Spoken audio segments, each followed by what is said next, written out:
Zaman di mana yang benar itu sulit untuk diterapkan, bahkan ditolak.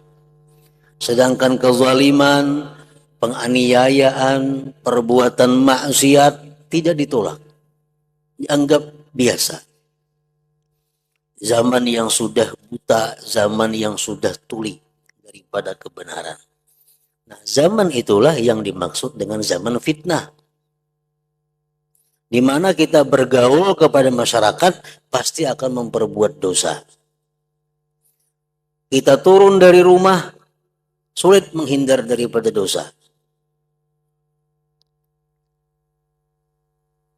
Kita berangkat ke pasar, sulit menghindar daripada dosa. Berangkat ke kantor, sulit menghindar daripada dosa. Berangkat kemanapun, sulit menghindar daripada perbuatan dosa. Nah, itu ngarannya zaman fitnah.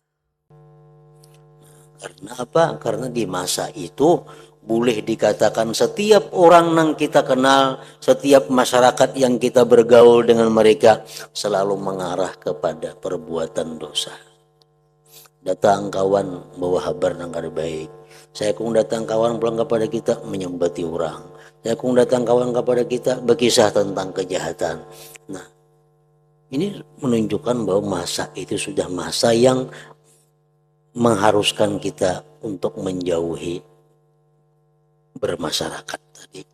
Kalau kita ingin ibadah kita bisa lancar, kalau kita ingin ibadah kita bisa terus-menerus istiqamah.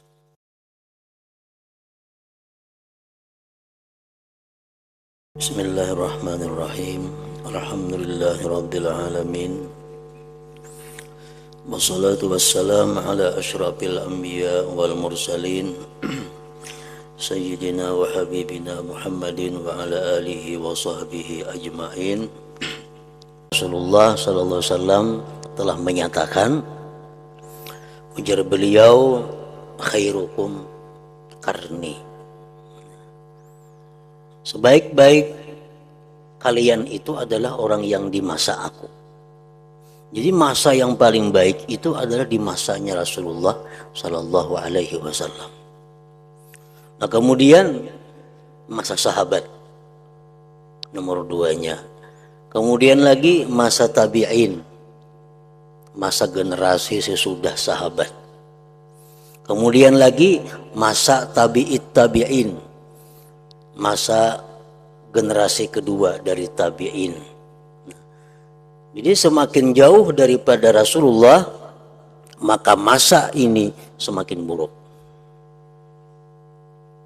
Tahun 1400 Hijriah lebih baik daripada 1401 Hijriah. Tahun 1401 Hijriah lebih baik dibanding dengan tahun 1402. Nah, selanjutnya demikian.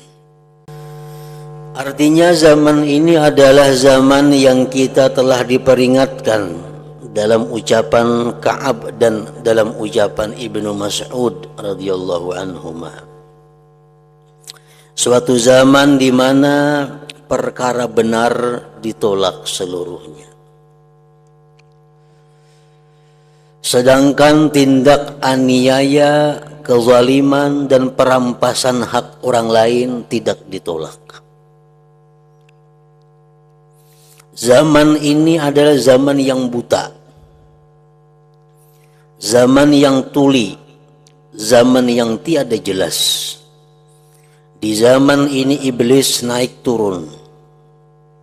Jika zaman ini terus berlangsung dan tidak ada perubahan, maka tidak bakal ditangisi seandainya ada orang mati, dan tidak akan dirasakan sebagai kegembiraan bila ada orang dikaruniai anak. Nah, syair ini menerangkan apa yang dimaksud dengan masa, dengan zaman yang para sahabat berlindung kepada Allah agar jangan sampai bertemu dengan zaman itu. Zaman di mana yang benar itu sulit untuk diterapkan, bahkan ditolak.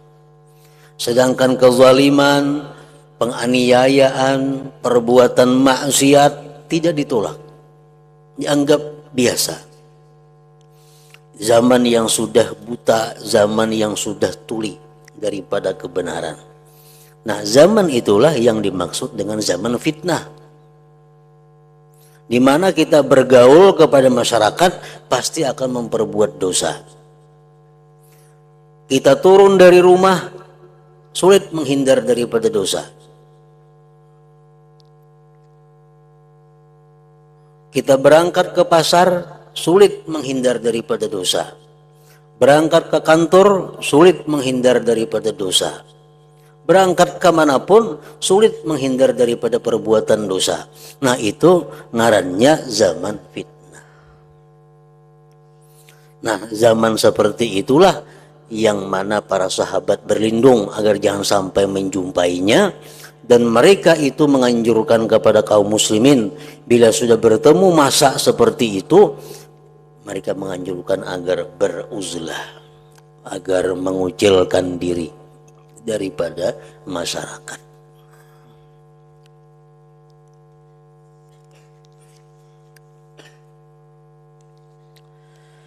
Sungguh aku telah menemukan dari Imam Sufyan bin Uyainah, beliau berkata, aku berkata kepada Imam Sufyan As-Sauri. Ujar Imam Sufyan bin Uyainah kepada As-Sauri, berilah aku wasiat. Sufyan As-Sauri berkata, persedikitlah mengenal manusia.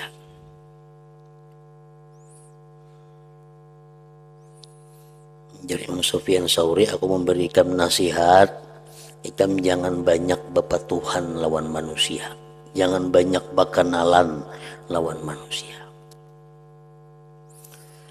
Aku Sufyan bin Uyainah membantah, semoga Allah merahmatimu, bukankah Nabi Muhammad SAW pernah bersabda dalam sebuah hadis, aktsiru min ma'rifatin nas mastata'ta fa inna likulli mu'minin syafa'ah. Artinya, perbanyaklah mengenal manusia selagi kau mampu, sebab setiap orang mukmin itu mempunyai hak syafaat nanti di hari kiamat. Wahai Sufyan Sauri, engkau tadi berpesan kepadaku agar jangan banyak bepatuhan lawan manusia, jangan banyak berkenalan lawan manusia. Maka ujar Nabi, perbanyaklah bepatuhan lawan manusia, karena setiap orang mukmin itu ada mempunyai syafaat di akhirat. Ini bertentangan. Nah, Sufyan As-Sauri menjawab, kalau engkau menghadapi perkara yang engkau benci, tentu biasanya timbul dari orang yang kau kenal. Yang terbanyak yang menipu kita orang yang patuh. Orang yang terbanyak yang mengecewakan kita orang yang kita kenal, kawan kita, pepatuhan kita. Orang yang paling banyak menyakiti hati kita pepatuhan kita. Orang yang kada kita kenal itu jarang mereka itu membuat kita kecewa.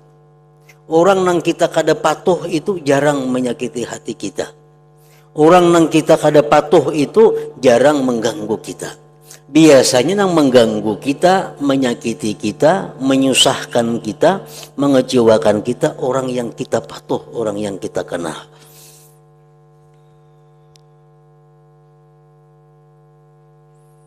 Nah, jadi artinya perbanyaklah mengenal manusia, karena bagi setiap orang beriman itu syafaat.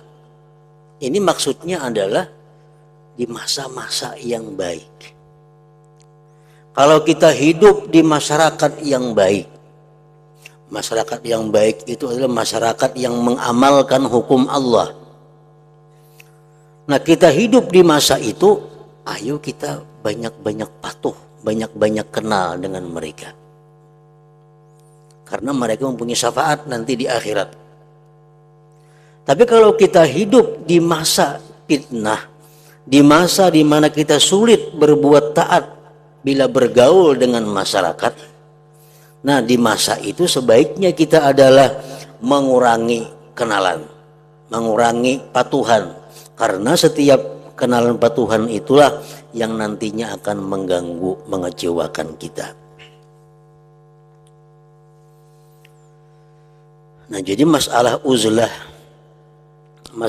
uzlah ini bukan kita mengucilkan diri misal ke tempat sunyi saurangan, kada.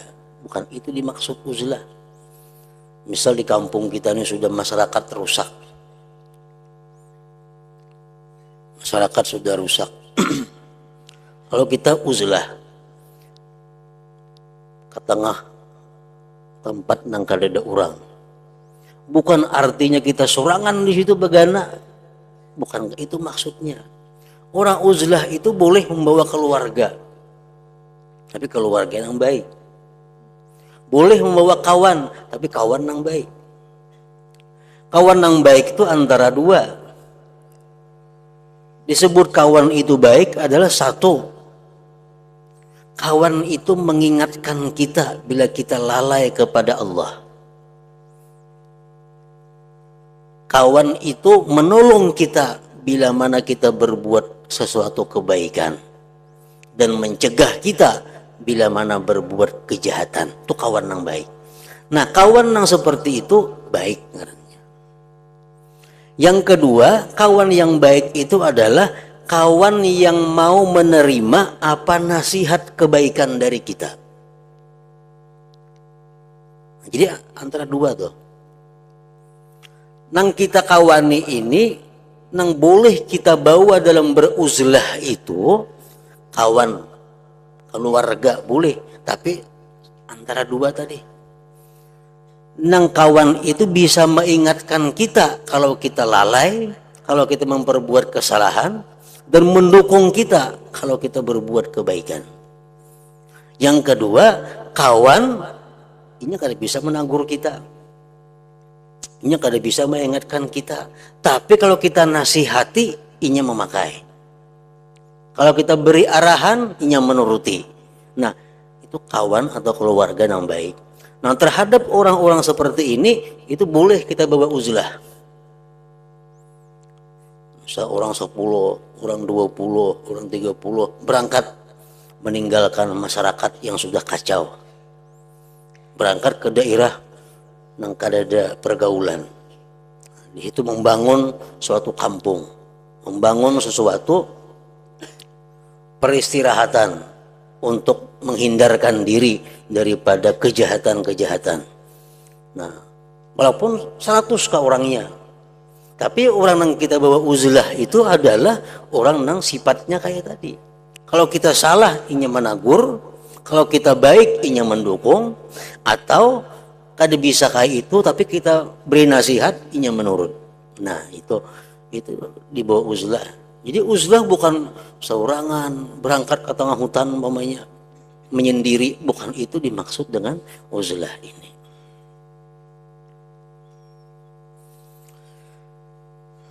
Jadi uzlah itu adalah sesuatu yang sifatnya penyelamatan. Oleh karena itu para ulama banyak menentukan persyaratan-persyaratan kapan kita mesti uzlah, kapan kita mesti bermasyarakat. Kita dianjurkan bermasyarakat, kita dianjurkan bergaul selama pergaulan itu, bermasyarakat itu membawa kepada ketaatan, membawa kepada kebaikan.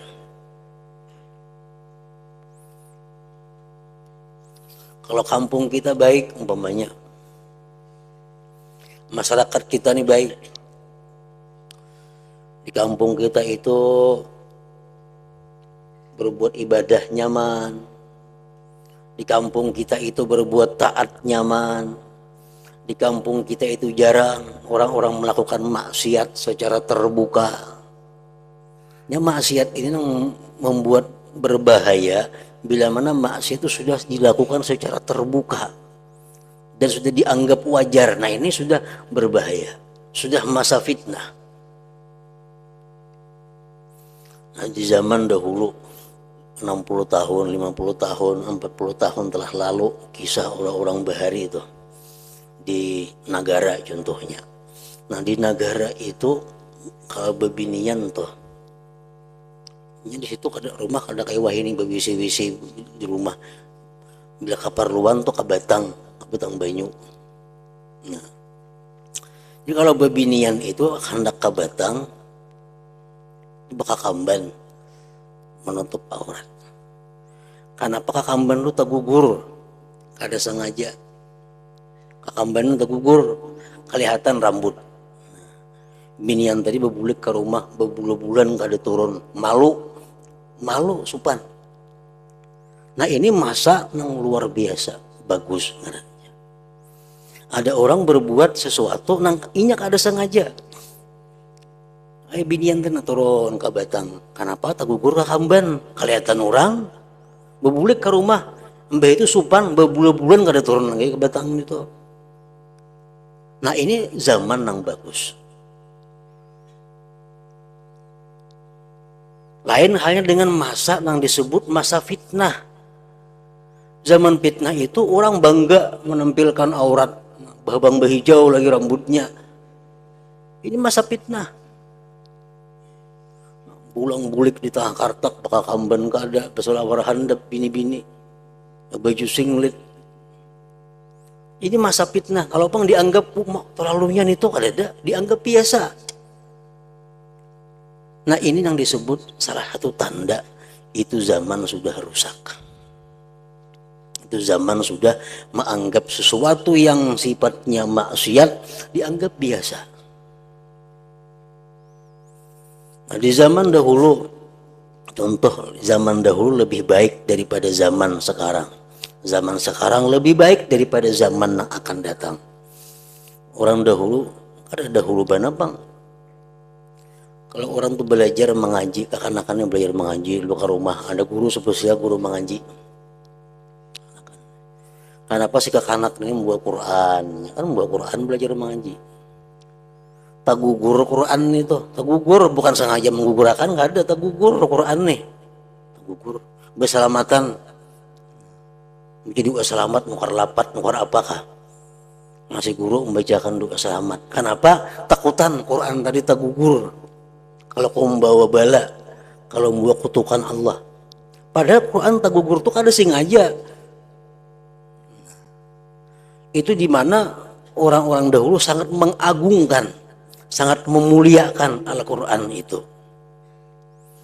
Nah, di masa selanjutnya, di masa akan datang, semakin kurang penghormatan kepada Al-Quran. Quran dianak di lantai, mandak betimbai. Ini satu tanda bahwa zaman itu lebih baik zaman yang dulu daripada zaman sekarang. Dan zaman sekarang lebih baik daripada zaman yang akan datang. Semakin jauh itu zaman daripada Rasulullah SAW, tentu semakin kada baik. Semakin jauh daripada cahaya Rasulullah SAW. Nah, di zaman-zaman nang fitnah ini kita disuruh untuk menyelamatkan diri. Jangan terbawa zaman itu. Disuruh kita mengucilkan diri, disuruh kita bergaul. Kenapa? Supaya menjaga diri. Dan orang-orang yang mengucilkan diri itu, orang-orang yang beruzlah itu, ada aturan-aturan, ada niat-niat yang mesti dilaksanakan. Kada sembarang mengasingkan diri. Nah, antara lain niatnya orang mengucilkan diri, mengasingkan diri itu, niatnya apa? Kapu syarri nafsihi anin nas. Itu contohnya. Kapu syarri nafsihi anin nas. Kenapa aku mengucilkan diri dari masyarakat? Kenapa aku pindah dari sini ke tempat yang sunyi?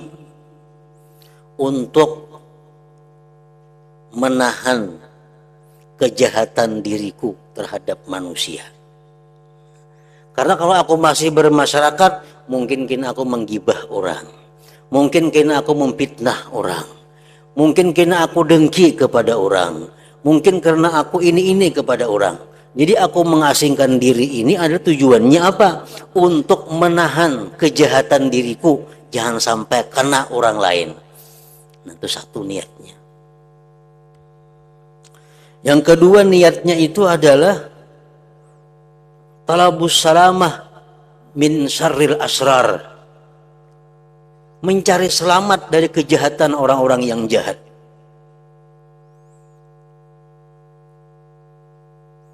Mencari selamat dari kejahatan orang-orang yang jahat. Yang ketiga, kita beruzlah tujuannya apa? Karena menghindari al-khalas minal qusur fi huquqil muslimin.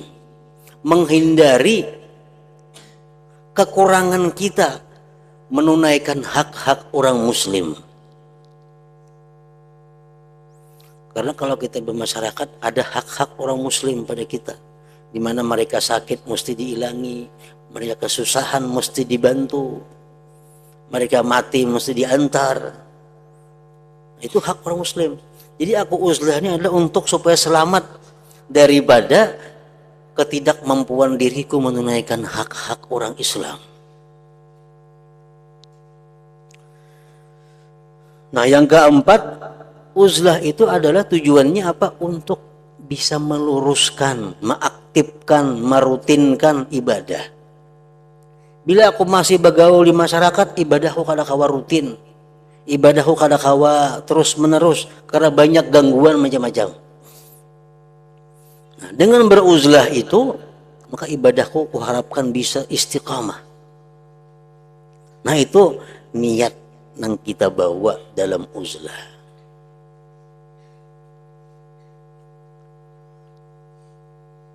Dan untuk uzlah ini kada ada ketentuannya.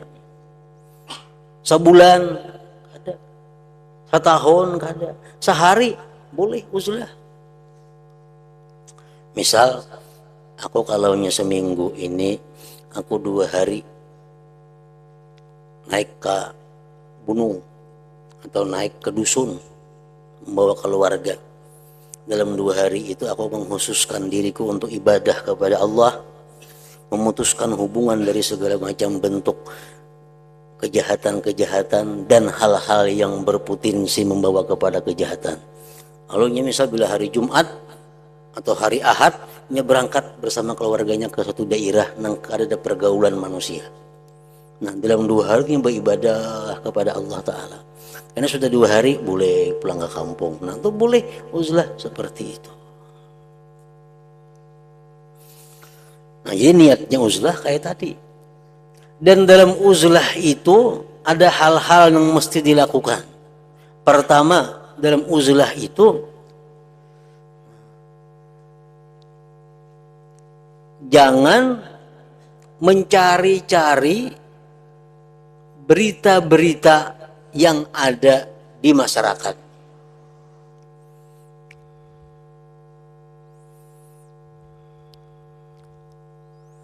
Nah, uzlah misalnya tapi membuat TV, nah kada kawa uzlah nih tuh. Nyetel berita kayak nyetel apa di TV. Itu kan sebab uzlah. Orang uzlah itu jangan hendak mencari berita dari masyarakat. Supaya apa? Supaya ibadah jangan terganggu. Kalau banyak berita, ibadah jadi kada terurus lagi. Jangan mengaktifkan handphone kalaunya beruzlah itu. Man masih untuk handphone di kampung apa gana. Jadi khusus yang dilakukan itu adalah beribadah kepada Allah dan menjauhi kejahatan-kejahatan.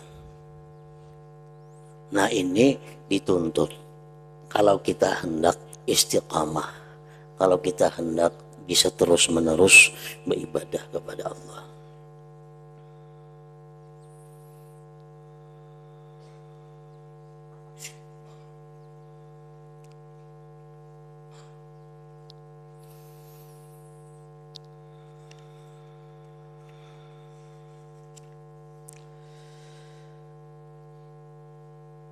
Sufyan Al-Thawri menyahut tadi, kalau engkau menghadapi perkara yang engkau benci, tentu biasanya timbul dari orang yang kau kenal. Aku Sufyan bin Uyainah membenarkan apa yang dikatakan oleh Imam Sufyan Ats-Tsauri itu. Sesudah Sufyan Ats-Tsauri wafat, ujar Ibnu Uyainah tadi, aku bermimpi bertemu beliau dan aku berkata, wahai Sufyan Tsauri, berilah aku wasiat. Sufyan Tsauri lawan Sufyan bin Uyainah ini hidup satu masa dan sama-sama ulama besar dan masing-masing itu guru dan murid. Sufyan Tsauri ini mengaji lawan Sufyan ibnu Uyainah, Sufyan ibnu Uyainah pun ada mengaji juga lawan Sufyan Tsauri. Jadi satu masa. Jadi paling sulit kita membedakan kalau dalam kitab hadis itu an Sufyan, dari Sufyan. Sufyan yang mana? Apakah Ibnu Uyainah atau Sufyan Tsauri? Nah, kalau kita kadang mempunyai syarah kitab hadis, ini Sufyan Tsauri, ini Ibnu Uyainah. Karena beliau hidup satu masa dan sama-sama ahli hadis dan sama-sama pernah berguru bermurid. Sufyan Tsauri pernah mengaji Ibnu Uyainah, sebaliknya pun itu juga.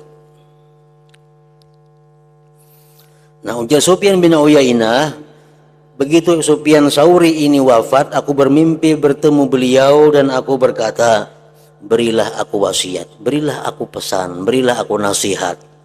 Ats-Tsauri menjawab, persedikitlah mengenal manusia selagi engkau mampu. Jangan hendak berkenalan, sedikiti kenalan itu. Ini kalau kita hendak menyelamatkan agama yang ada pada diri kita khususnya. Kalau kita hendak bisa meluruskan ibadah kita, sedikitilah kenalan. Karena melepaskan diri dari orang-orang yang sudah dikenal itu berat sekali. Kalau sudah patuh, ngalih maampihi patuh, awalah. Sudah kenal, awalah maampihi kenal, kan awal lagi. Tapi kalau orang belum kenal kan ada jadi masalah. Berkenalannya nyaman aja. Kita tuh belum patuh lawan orang itu anak bapak Tuhan gampang aja. Tapi kalau sudah patuh maampihi kayak apa? Ada kawal lagi. Nah, tapi patuh.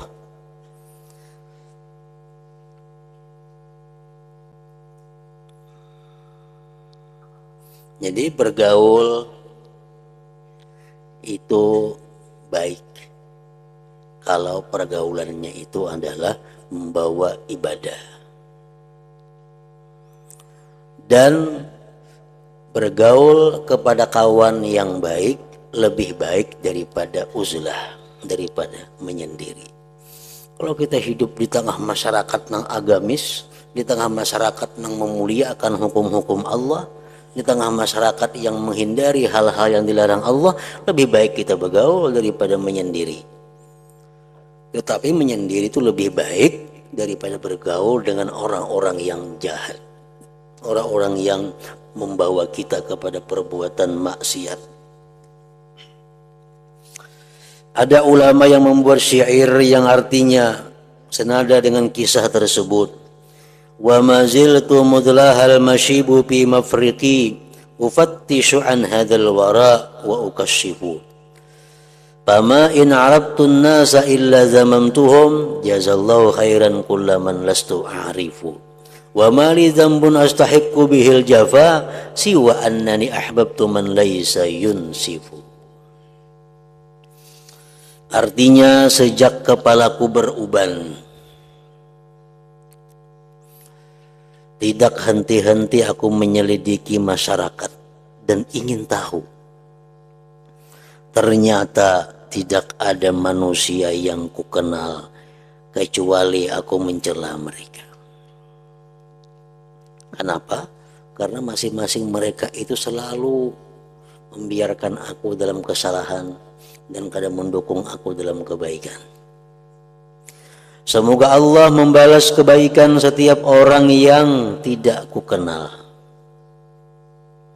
Aku tidak mempunyai dosa yang patut dibenci, kecuali bahwa aku menyukai orang yang tidak mau insaf, yang tidak mau istiqamah beribadah. Sufyan bin Uyainah berkata, sebagian ulama berkata, tertulis pada pintu rumah Imam Sufyan Ats-Tsauri. Di muka rumah sini bertulisan, semoga Allah membalas kebaikan kepada orang yang tidak mengenalku, dan semoga Allah tidak membalas baik kepada teman-temanku, karena jika hatiku dikecewakan, itu pasti datang dari orang yang mengenalku. Di antara ulama ada yang sering mendendangkan syair yang artinya serupa dengan apa yang tertulis di pintu Sufyan Ats-Tsauri itu. Jazallahu annal khaira man laisa bainana wala bainahu wuddun wala nata'arafu. Fama sabana hammun wala nalana adza minan nasi illa man nawaddu wa na'rifu.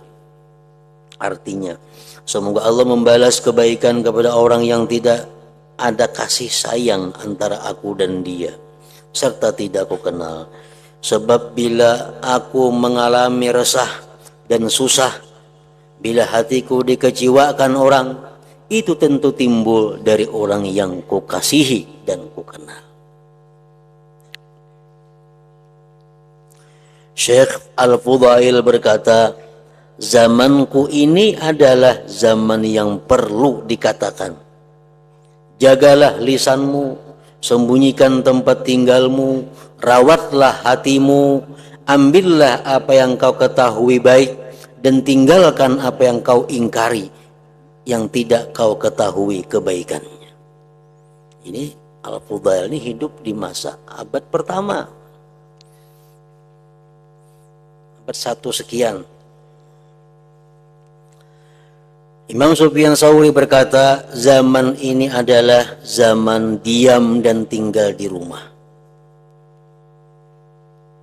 Zaman harus ridha terhadap makanan seadanya sampai engkau mati.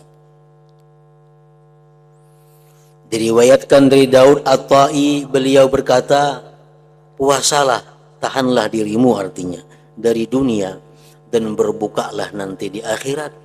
Larilah dari manusia seperti larimu dari harimau. Karena apa? Karena di masa itu boleh dikatakan setiap orang yang kita kenal, setiap masyarakat yang kita bergaul dengan mereka selalu mengarah kepada perbuatan dosa. Datang kawan bawa kabar yang kada baik. Saya kung datang kawan pulang kepada kita menyembati orang. Saya kung datang kawan kepada kita berkisah tentang kejahatan. Nah, ini menunjukkan bahwa masa itu sudah masa yang mengharuskan kita untuk menjauhi bermasyarakat tadi. Kalau kita ingin ibadah kita bisa lancar, kalau kita ingin ibadah kita bisa terus-menerus istiqamah. Ya hadratin Nabi sallallahu alaihi wasallam, al-Fatihah. Iyyaka na'budu wa iyyaka nasta'in, ihdinas siratal mustaqim, siratal ladzina ghairil maghdubi 'alaihim waladdallin. Bismillahirrahmanirrahim. Alhamdulillahirabbil alamin. Wassalli ala sayyidina Muhammad wa alihi washabbihi ajma'in. Allahumma ighfir lana ma akhta'na wa ma tahammadna wa ma asrarna wa ma 'alanna wa ma asrafna wa ma anta 'alam bihi minna, antal muqaddim wal mu'akhir, la ilaha illa anta. Allahumma anfa'na bima 'allamtana wa 'allimna ma yanfa'una wa zidna fahman wa ilman wa 'amalan wa hudan wa tawfiqan bi rahmatika ya arhamar rahimin. Sallallahu alaihi sayyidina Muhammadin wa ala alihi wa sahbihi wa sallam.